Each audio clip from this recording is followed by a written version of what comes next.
आइए सुनते हैं आज की कहानी, जिसका शीर्षक है जिंदगी, जो एक ऐसी दास्तान है जहां प्यार, विश्वासघात और बदले की आग एक साथ जलती है।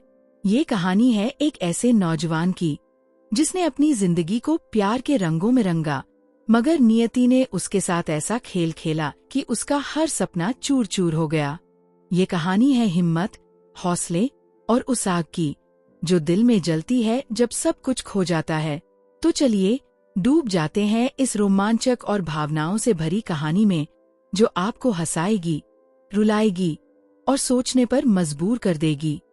दिल्ली की चमचमाती सड़कों पर, जहां दिन की रोशनी और रात की चकाचौंध एक दूसरे से होड़ लेती थी, वहां रहता था राहुल वर्मा।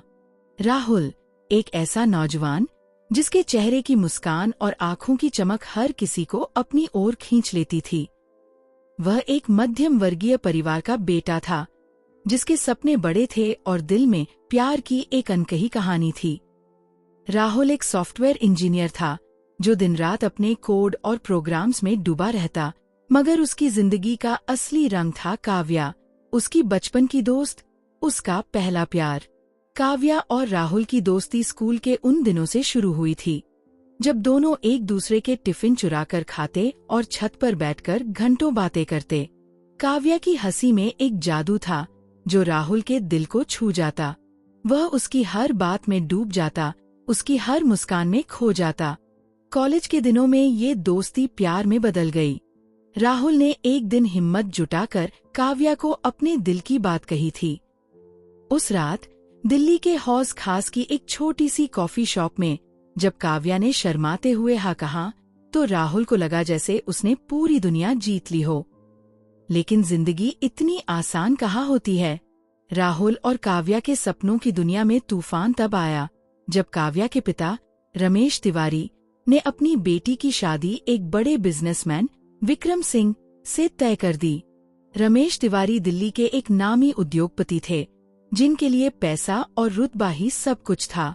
काव्या ने अपने पिता से बहुत मिन्नतें की, रोई, गिड़गिड़ाई, मगर रमेश का दिल पत्थर का था।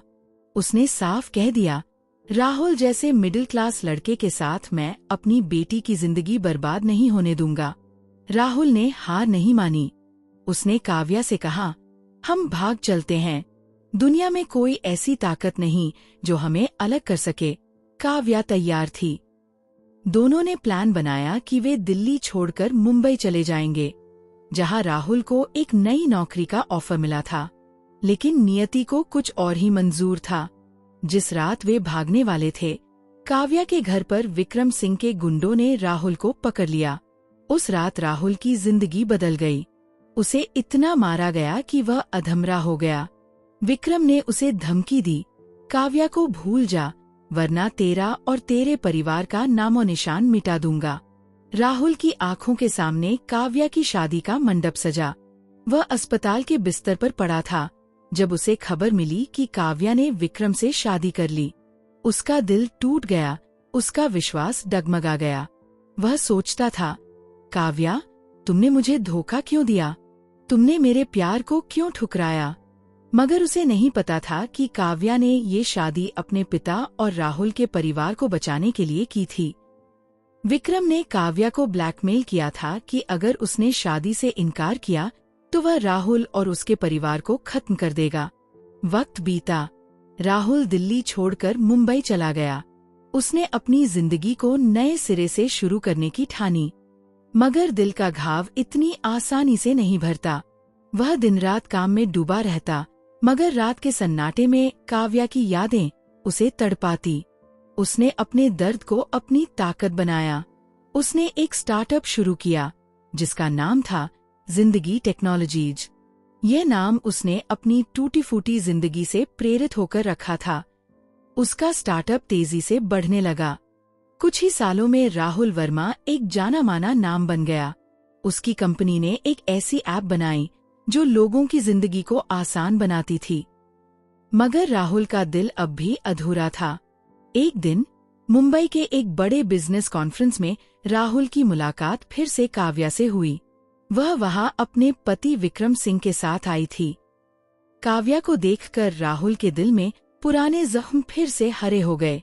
काव्या की आंखों में वही पुराना दर्द था, मगर अब उसकी मुस्कान गायब थी। राहुल ने देखा कि विक्रम उसे ताने मार रहा था, उसे नीचा दिखा रहा था। उस रात जब कॉन्फ्रेंस खत्म हुई, काव्या चुपके से राहुल के पास आई। उसकी आंखों में आंसू थे। उसने कहा, राहुल, मैंने तुम्हें नहीं छोड़ा था। मैंने तुम्हें बचाने के लिए वह शादी की। विक्रम ने मुझे मजबूर किया। राहुल का गुस्सा भड़क उठा।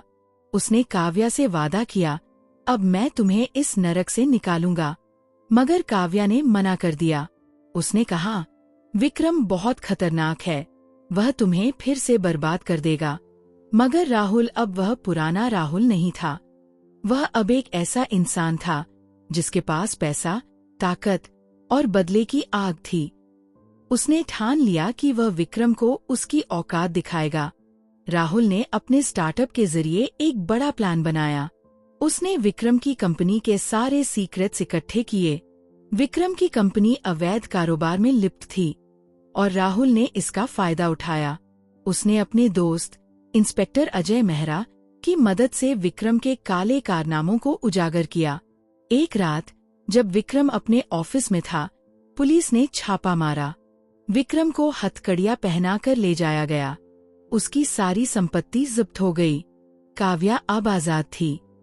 मगर कहानी यहीं खत्म नहीं होती। काव्या ने राहुल से माफी मांगी और कहा, मैं तुम्हारे साथ फिर से जिंदगी शुरू करना चाहती हूँ। मगर राहुल ने मुस्कुराते हुए कहा, काव्या, तुम मेरी जिंदगी का सबसे खूबसूरत हिस्सा थी। मगर अब मैंने सीख लिया है कि जिंदगी सिर्फ प्यार के लिए नहीं, अपने आप को जीने के लिए भी होती है। मैं तुम्हें माफ करता हूँ, मगर अब मेरी जिंदगी का मकसद कुछ और है। राहुल ने अपनी कंपनी को और बड़ा किया।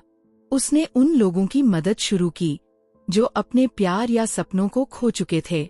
उसने एक फाउंडेशन बनाया जिसका नाम था जिंदगी की राह। इस फाउंडेशन के जरिए उसने हजारों लोगों को नई जिंदगी दी। काव्या ने भी इस फाउंडेशन में शामिल होने का फैसला किया, मगर अब वह और राहुल सिर्फ दोस्त थे। जिंदगी की इस कहानी का अंत एक सवाल के साथ होता है, क्या हम अपनी जिंदगी को दूसरों के लिए जीते हैं या अपने लिए? राहुल ने चुना कि वह अपनी जिंदगी को अपने तरीके से जिएगा, मगर दूसरों के लिए भी एक मिसाल बनेगा। ये कहानी हमें सिखाती है कि प्यार, दर्द और बदला जिंदगी के रंग हैं, मगर असली जिंदगी वही है जो हम अपने हौसले और हिम्मत से बनाते हैं। जीवन का सबक, जिंदगी कभी रुकती नहीं। ये हमें बार बार मौके देती है, मगर हमें ये चुनना होता है कि हम उन मौकों को कैसे अपनाते हैं। राहुल की तरह हमें अपने दर्द को अपनी ताकत बनाना चाहिए और जिंदगी को नई दिशा देनी चाहिए। ये कहानी हमें सोचने पर मजबूर करती है, हम अपनी जिंदगी को किसके लिए जी रहे हैं और क्या हम वाकई में अपनी जिंदगी को पूरी तरह से जी रहे हैं।